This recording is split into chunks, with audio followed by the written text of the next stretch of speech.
chalk up another 9-9 for Georgia and another season high that ties Katie's season high. So the pressure's really on the other teams here to try to keep up. As we said, Alabama on vault. This is Arkansas and Katie Hardman on beam. Katie says this is her favorite event. It is her best event. She's ranked 10th in the SEC. And the rankings are quite tight on this event. Only 1/10 separates 1 through 10 on this event.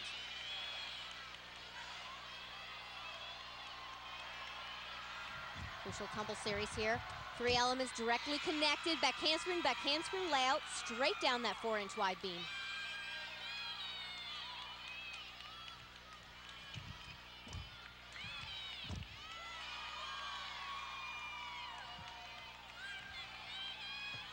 Katie is the school record holder on the balance beam. Mark she set last year, 9.95. Best this season is a 9.9. Full twisting split jump. Anytime that you add those twists to the jump, you're going to increase the risk as well as the difficulty and bonus.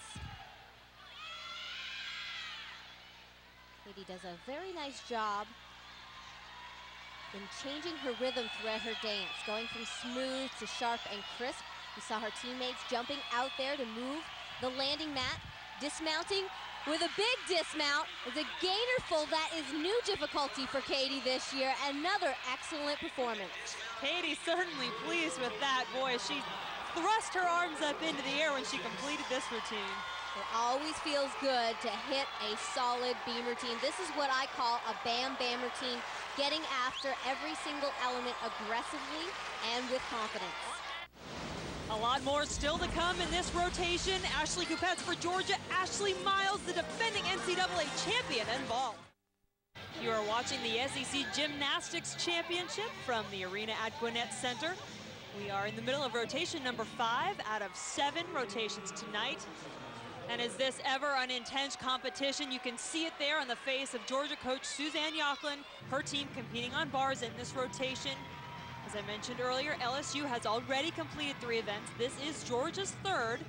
They have led after 2 events, and we'll see where this puts them. Ashley Kupets is their final competitor. Suzanne talked about these next 2 events, bars and beam, for Georgia being the mental events. They have to stay in the zone, and these are some of the events that they've struggled on throughout the year, having to count falls. They simply cannot count a fall at this point in the competition. And the Gym Dogs are really rocking so far. Strong finish from Ashley. Ashley adding on perhaps to the 2 9.9s we've already seen from Georgia with a strong finish to her routine. Combination of a giant half into a release move. She can actually add more difficulty there by doing the 1.5, which we saw at the dual meet against LSU. She chose to be a little bit more conservative here, probably the right choice considering how close this competition is. And still a very good score for Ashley, a 9.875. She's also very much in the individual all-around running, should tell you. There you see Alabama's Ashley Miles. Alabama coach Sarah Patterson says no one sets the tone better than Ashley Miles, and we take a look back earlier this season. This is a perfect 10. One of many in Ashley's career. That was her 6th career 10 on vault. She had another one later in the season that makes it 7 perfect 10s. So Lori, who knows, maybe we have a chance here to see perfection. And Alabama has been very strong on this event. Several 9.85s, and this can be a huge score, possibly a 9.95, a small scuffle of the feet on the landing. She won't get that perfect 10, but it'll be a big score. Take a look at the power and the height in this vault. This is what sets her apart from the rest of the vaulters in this field. Incredible execution and height. She was close to that 9.95 you mentioned, Lori, a 9.925 for Ashley Miles. Now Florida competing on floor in this rotation. This is their final competitor, Savannah Evans. Opening with a front double twist. Known for her very powerful front tumbling. She's performing to Cotton Eye Joe for this true Southern girl. Savannah is extremely polite and a hard worker and a lot of fun to watch on this event. And Savannah knows how to perform when the pressure is on. She had a 9.95 on floor earlier this season to win her first event title and beat Alabama. That was a huge victory for Florida. The Gators hoping perhaps to best the Crimson Tide as well as some other teams again here tonight. Comparing after 2 events, Georgia led, followed by LSU, then Florida, then Alabama. After this rotation, we'll really get a good idea where all the teams stand.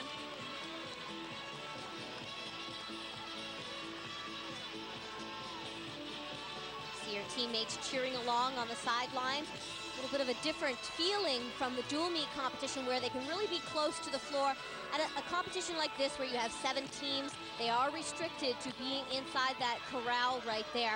So they really need to pick up their voice a little bit, let their teammates be heard, let them know they're cheering them on all the way. The Florida fans cheering Savannah Evans on as well. Savannah receives a 9.85, 3 events down for Florida. Natalie's with the Florida coach. Thanks, Jen. Coach Rhonda Fain, you have the floor, bars, and beam under your belt. You said earlier that you had the best rotation out of everyone. Do you still stand firm on that belief?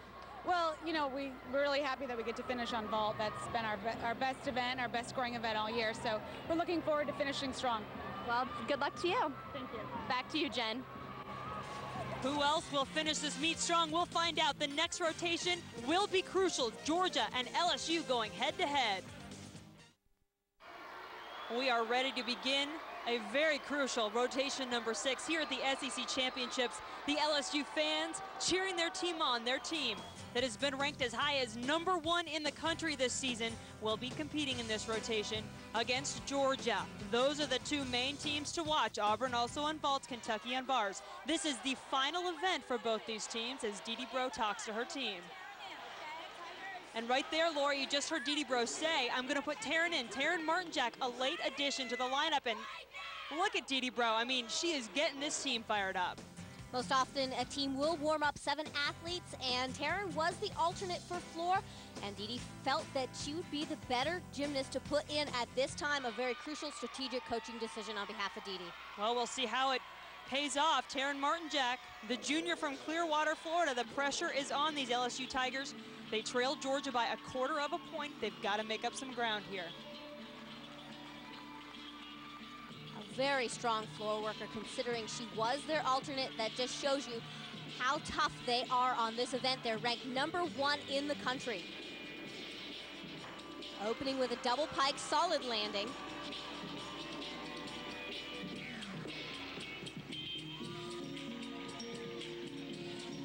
And what's your feel here, Lori? LSU, as you mentioned, #1, ranked #1 on the floor. They've got this event. Georgia, meanwhile, competing on beam, but Georgia does have the lead. Georgia has the lead, but I would say that LSU has a little bit of an advantage here. This is a strong event for them, and this is the kind of event that you can really let go and have a lot of fun and feed off the energy of this very rambunctious crowd. And on beam, you make a mistake, you fall off. That's 5/10 deduction. On floor, you make a mistake, you're a little bit off, usually take a step, and it's less deduction.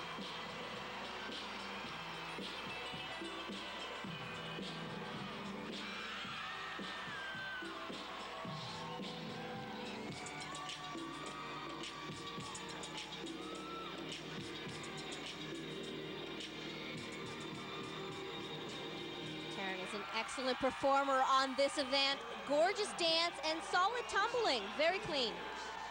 Terin has competed on floor in all but 2 meets for LSU this season, but no question, Lori, this is the one that will mean the most. And she handled that mental obstacle of being put in at the last minute very well. A good job. And a good score for Terin, a 9.85. Will it be enough? Well, we'll have to find out, see what some of the scores Suzanne Yocklin's Georgia Gym Dogs are putting up. They are on beam, as Lori mentioned, in this rotation.